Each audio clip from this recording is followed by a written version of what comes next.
maybe by understanding these emotions that lead to the spirit of Antichrist taking over our world, maybe, just maybe, we might be able to save some and move them from enemies of Christ, actively working against Him, to allies of Christ.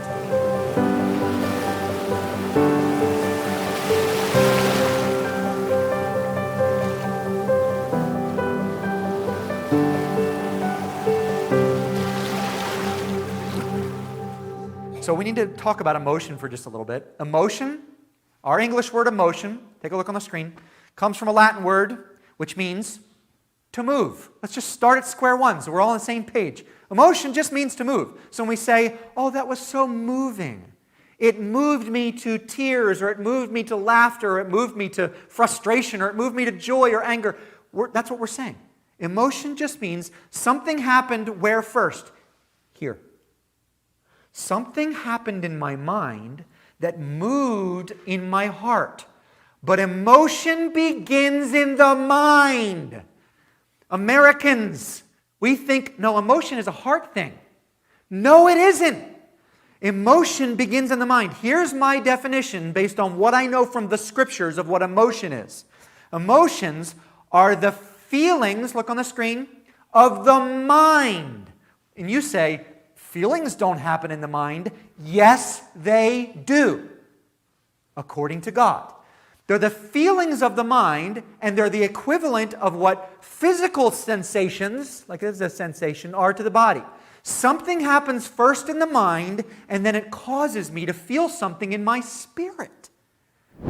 Someone came and told them, look, the men who you put in prison, they're standing in the temple and teaching the people. The captain with the officers went and brought them, but not by force. Why not? He could have used force. Why not? Look, for they were, say the word.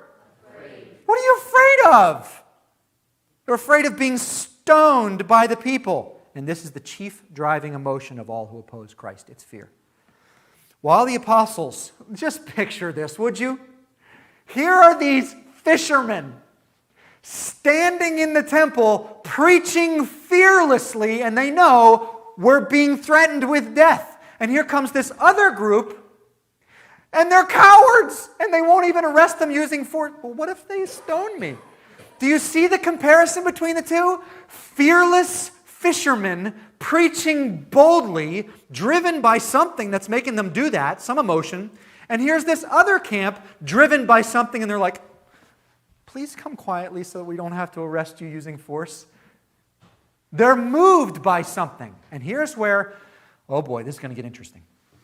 Theology and philosophy collide. There is a relationship between fear and love that you can't separate. Are you listening to me?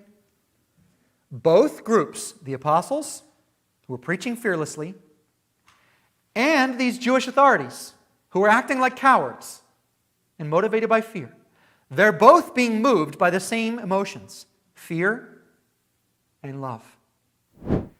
Something was moving the apostles, a love, a kind of love, a degree of love that wasn't moving the opponents. They had been perfected in love. Other people who don't know Jesus, they have a shade of it. They can do nice things, but they haven't been perfected in love. John, in his older age, he was there during this episode in Acts. In his older age, he went on to write about what it was that actually motivated the apostles to stand so courageously when their opponents were running around with their tail between their legs. Look what John wrote. This is what motivated them and drove them. In this way, love has been perfected among us, so that we may have confidence on the day of judgment.